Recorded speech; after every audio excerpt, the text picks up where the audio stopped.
Bonsoir les organiseurs et bienvenue dans ce live numéro 122 de mon défi de 365 jours de live. J'espère que vous allez bien. On se retrouve ce soir pour parler d'introspection et plus particulièrement de la technique du journaling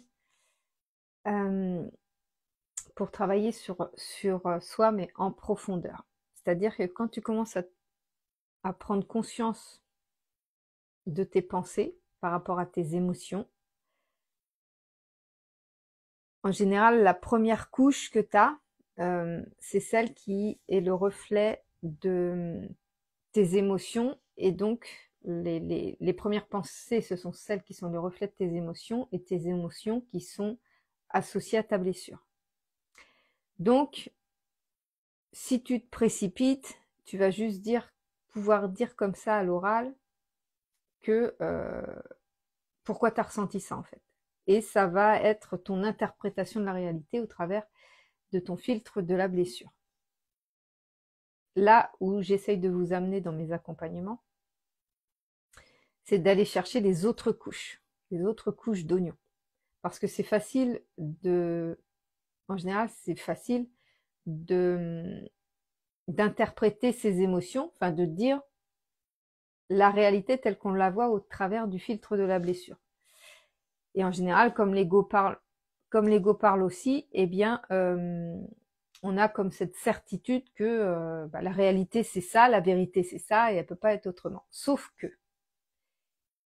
il y a plusieurs réalités à partir du moment où on les regarde d'un point de vue différent. Si tu les regardes au travers d'une blessure, tu les vois avec toutes les caractéristiques de la blessure. Donc par exemple, si tu es perfectionniste, tu vois la situation avec un point de vue de perfectionniste. Si tu es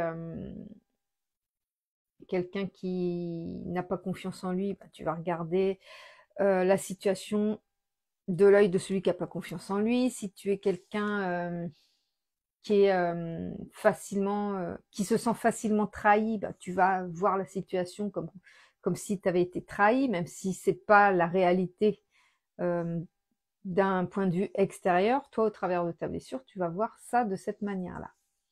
Et donc ça, c'est la première couche. Pour pouvoir voir les autres couches, tu vas devoir te détacher de ces émotions et te détacher de cette blessure. Donc pour ça, il y a des exercices de régulation du système nerveux. Parce que, je l'ai encore testé avec mon chéri aujourd'hui, à partir du moment où tu réponds sous le coup de l'émotion, tu es un vrai disque rayé. Tu redis les choses en boucle. Et si à chaque fois, tu as l'impression que aïe, l'émotion est passée, etc., mais qu'on revient sur l'événement qui a provoqué, qui a stimulé cette émotion et donc qui a réveillé cette blessure, tu vas être de nouveau en boucle, à toujours dire ta même vérité, ta même réalité. Sauf que ça va pas t'aider à voir les choses d'une façon différente et au contraire, ça va même ancrer encore davantage la blessure. Ça va permettre à la blessure d'être encore plus active, d'être encore plus ouverte et de provoquer encore les mêmes émotions et les mêmes réactions de ta part la prochaine fois qu'une situation similaire se reproduit. Donc l'objectif ici, quand tu écris dans un journal, tu vas d'abord, bien sûr, mettre cette première couche d'oignon avec cette première vérité où tu es persuadé que la réalité, elle est telle que tu la vois et qu'il n'y a pas d'autre réalité que celle que toi, tu as vécue avec tes émotions. Après, dans les exercices que je vais proposer, après la régulation du système nerveux, je vais te demander de prendre du recul par rapport à ça et de t'imaginer si tu avais eu une réaction différente ou si tu avais eu un comportement différent, quel aurait pu être ce comportement et comment est-ce que tu aurais pu réagir différemment. En général, là, il y a l'ego qui se met en warning et qui dit non mais c'est pas possible, non mais là je peux pas, j'ai pas le choix, enfin bref. Donc là, on va faire taire l'ego, on va lui dire non mais toi je t'ai pas demandé, je t'ai pas sonné en fait, je t'ai pas demandé ton avis à toi, je veux que si tu enlèves ces émotions-là, voilà, tu es dans une situation lambda où il n'y a aucune émotion, qu'est-ce que tu choisis de faire? Quelles limites tu poses? Qu'est-ce que tu choisis de faire? Qu'est-ce que tu vois finalement qui est différent de quand tu es sous le coup de l'émotion. Alors, c'est pas un exercice évident à faire, surtout quand on démarre dans le développement personnel. Mais par contre, une fois que tu vas commencer à comprendre que la réalité peut être totalement perçue différemment si tu ne l'aperçois pas au travers de ta blessure, tu vas commencer à comprendre ton mécanisme et tu vas commencer à voir les choses d'une manière différente et à te dire, en fait, ma réaction là, j'ai pas besoin, je suis pas obligée d'avoir cette réaction là. Je peux choisir quelle réaction j'ai envie d'avoir et je peux choisir quelles actions j'ai envie de poser. Et c'est à partir de là que tout change. Parce que c'est toi qui reprends le pouvoir et c'est toi qui décides. Tu n'es plus cette victime qui subit, tu n'es plus cette personne qui n'a pas le choix, tu n'es plus cette personne qui laisse les autres décider pour elle et qui laisse les autres les mener à leur guise plutôt que de penser à ses propres besoins. Et c'est ça en fait qu'on cherche à faire dans le journaling. Si tu n'écris pas à la main avec un crayon dans ton journal, qu'est-ce que ça change? Si jamais tu écris sur ordinateur ou si jamais tu écris sur ton téléphone, qu'est-ce qui va se passer? C'est que ton ego va rester très actif et qu'il va te persuader qu'il n'y a pas d'autre version de l'histoire. Parce que, surtout si tu écris avec les 10 doigts sur ordinateur comme moi, ou si tu écris vite sur ton petit clavier de téléphone, t'as pas le temps de laisser poser ton cerveau, t'as pas le temps de réfléchir à la situation d'une façon beaucoup plus détendue, d'une façon beaucoup plus, oui, avec suffisamment de recul. Le fait de devoir écrire à la main, ça oblige ton cerveau à ralentir. Plus tu vas écrire lentement, plus ton cerveau va prendre le temps de la réflexion. Et c'est à ce moment-là que tu commences à voir les autres routes qu'il y a dans ta tête, en fait. C'est à ce moment-là que tu vas voir les autres chemins que tu aurais pu emprunter. Et je trouve que c'est absolument essentiel pour comprendre notre mécanisme intérieur.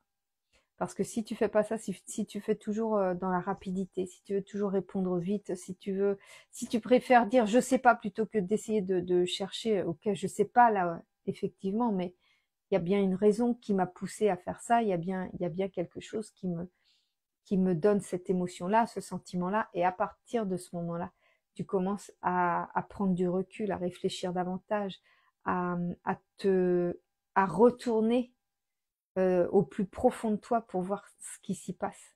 Parce que si tu restes qu'en surface, bah, ça reste juste avec les émotions au taquet, avec la blessure au taquet, et tu vas rien voir d'autre. Tu vas pas pouvoir comprendre, tu vas pas pouvoir prendre conscience que c'est une blessure qui active tout ça et qui active tes comportements.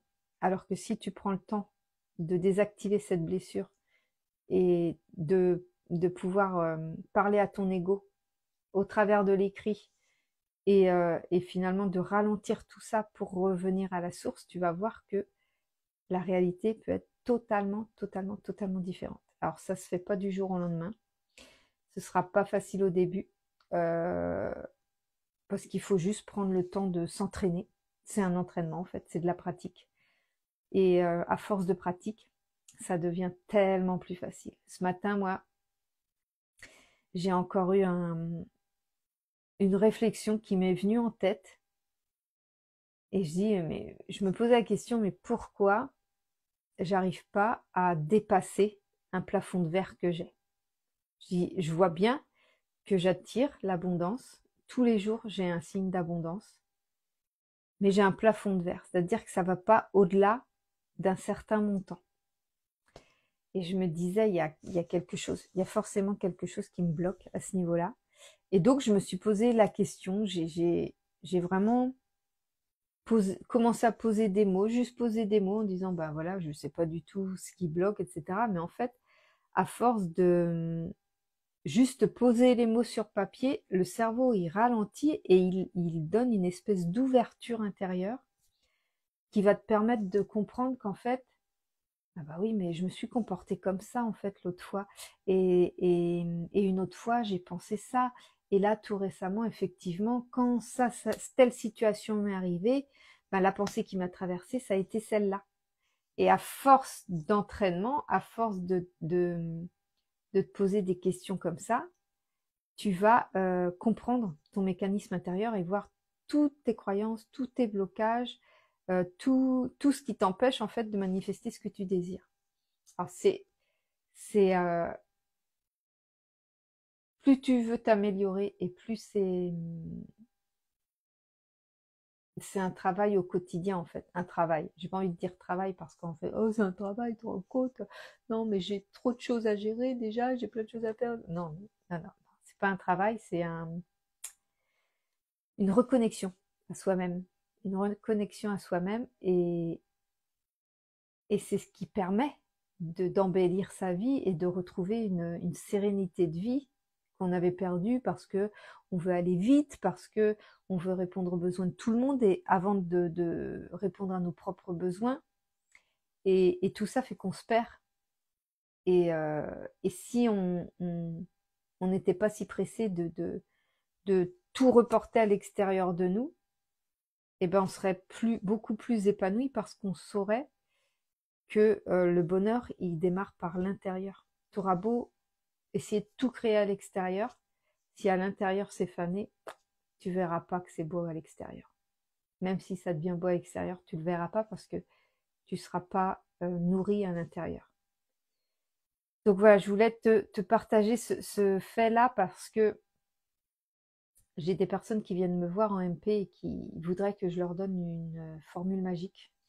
Et moi, je trouve qu'il y a énormément de formules magiques dans ce que je propose, que ce soit en méditation, que ce soit en reprogrammation, que ce soit en visualisation, que ce soit en EFT, que ce soit voilà, tout ce que je peux proposer. Il y a énormément de magie à l'intérieur parce que c'est très, très transformateur. Mais si tu le répètes pas tous les jours, si tu ne l'intègres pas, c'est-à-dire que si tu le lis par-dessus, si tu l'écoutes par-dessus la jambe, si tu le lis par-dessus la jambe, si euh, tu prends pas le temps de répéter suffisamment souvent et longtemps ces choses-là, elles ne vont pas pouvoir s'intégrer et remplacer tes croyances actuelles. C'est par ton conscient que tu peux réintégrer de nouvelles croyances, mais c'est ton subconscient qui continue à entretenir les anciennes croyances. Donc si tu ne répètes pas suffisamment les nouvelles croyances que tu veux intégrer, bah, ça effacera pas, ça remplacera pas ces croyances ancrées dans ton subconscient. Donc il y a une histoire de répétition, mais il y a aussi pour moi une histoire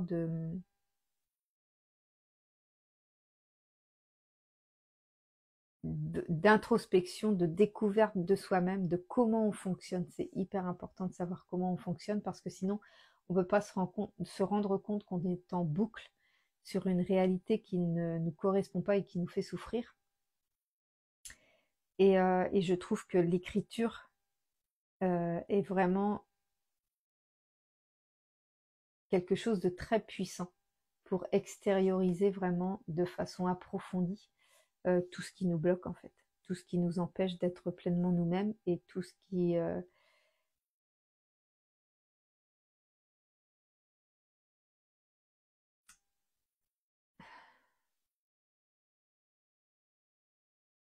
tout ce qui nous maintient en fait dans une réalité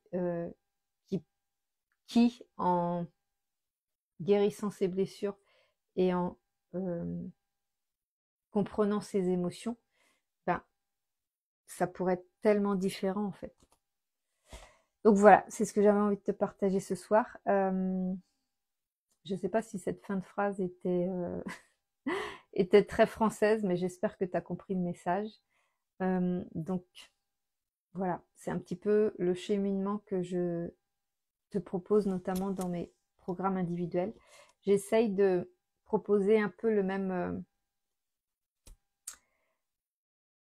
la même idée dans mes accompagnements clés en main, sauf que je me rends compte que pour certaines clientes, même